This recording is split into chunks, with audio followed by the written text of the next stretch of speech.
This is the scenario. You've just installed LinuxMint. You're happy with it and are testing various applications by installing and uninstalling them. However, you've heard that some apps leave cruft in your system. Now what? You have come to the right place. Stay tuned.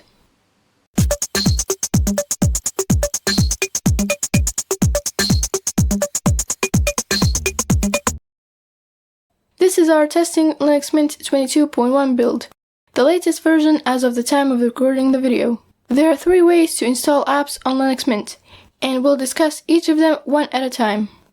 The first option is to install applications via the official repositories. Take Audacity, a popular audio editor, as an example. You just need to find it in the software manager, click the install button, enter your administrative password, and that's it.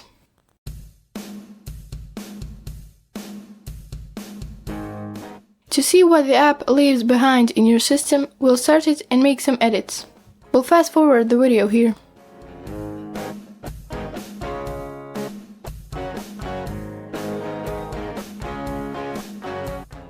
Now, say you want to uninstall the app. Of course, you head over to the software app, search for Audacity, and simply click the remove button, followed by entering your administrative password. You might think it's all done. The app is no longer in the sound and video category. However, here's a catch.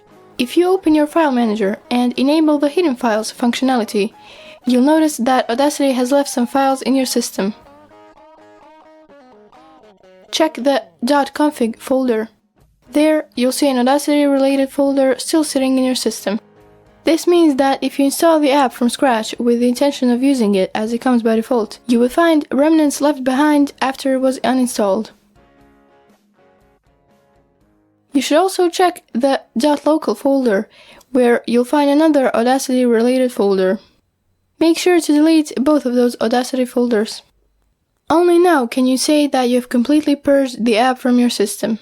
You can revert the option to see hidden files and folders in your home folder, which is where a Linux system stores app-related data. Here's a bonus tip. To ensure Audacity hasn't left anything behind, we'll open the command line, something beginner users are sometimes scared of. We'll type in some basic Linux commands, which we will leave in the description of the video. The output will show that there's nothing left after Audacity has been uninstalled.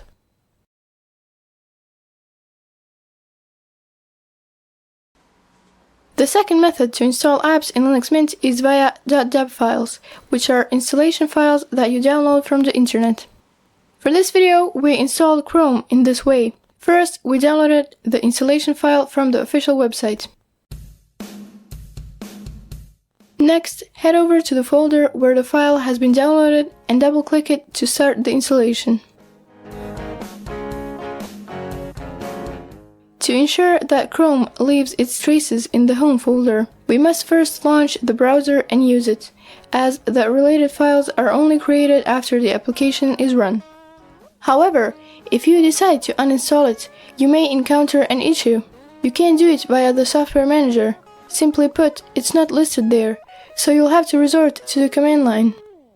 In the terminal, type the command sudo apt remove google-chrome-stable. Enter your administrative password, and the package manager will take care of the rest. Clearly, the app isn't in the internet section of the start menu any longer. However, if we go back to the home folder with the hidden files option enabled, we'll see that there is a Chrome-related folder in the .config folder. The .local/share folder is free from Chrome, but the .cache folder isn't. There's a Chrome-related folder there that needs to be deleted. Now here's a bonus tip. Check the terminal and you'll see that Google's browser has left 2 lines behind in the list of your system repositories. This means you need to delete those lines if you want to remove all traces of the browser. Usually, you would need to use the command line again, but LinuxMint has a capable graphical app to handle this kind of issue. Open the Update Manager and navigate to the Additional Repositories tab. You'll find a Google entry here, deleted. Next, check the Authentication Keys tab, and you'll also find another Google entry. Delete that one as well. Now click to update the apt cache, which refreshes the repositories of your system. Finally, open the terminal and you'll notice that the list of your repositories is back to its original state.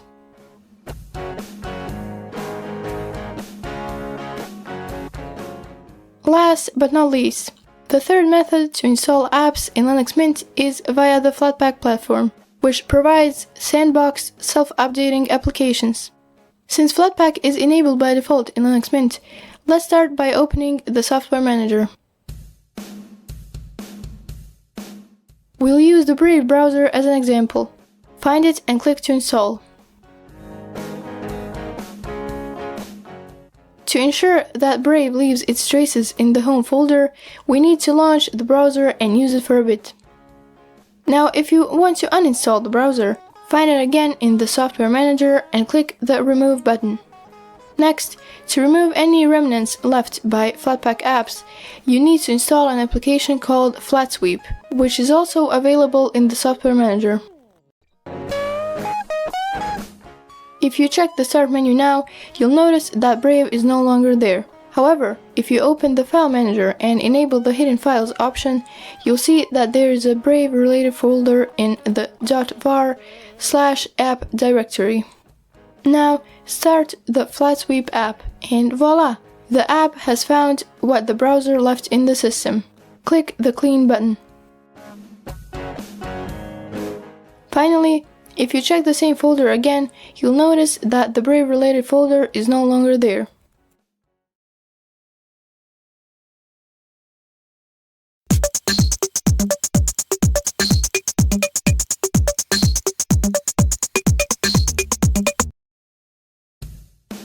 And that's all you need to know about completely uninstalling apps in LinuxMint. You may come across applications that leave traces in other folders, such as /var/lib/ and /usr/share/ in the file system. However, take your time to check those folders and delete anything left behind by the app you have just uninstalled. Do you have any suggestions regarding uninstalling apps in LinuxMint? If you found the video useful, please give us a thumbs up, share it, and subscribe to our channel. Thank you for watching, and we'll see you next time. Stay well. Bye.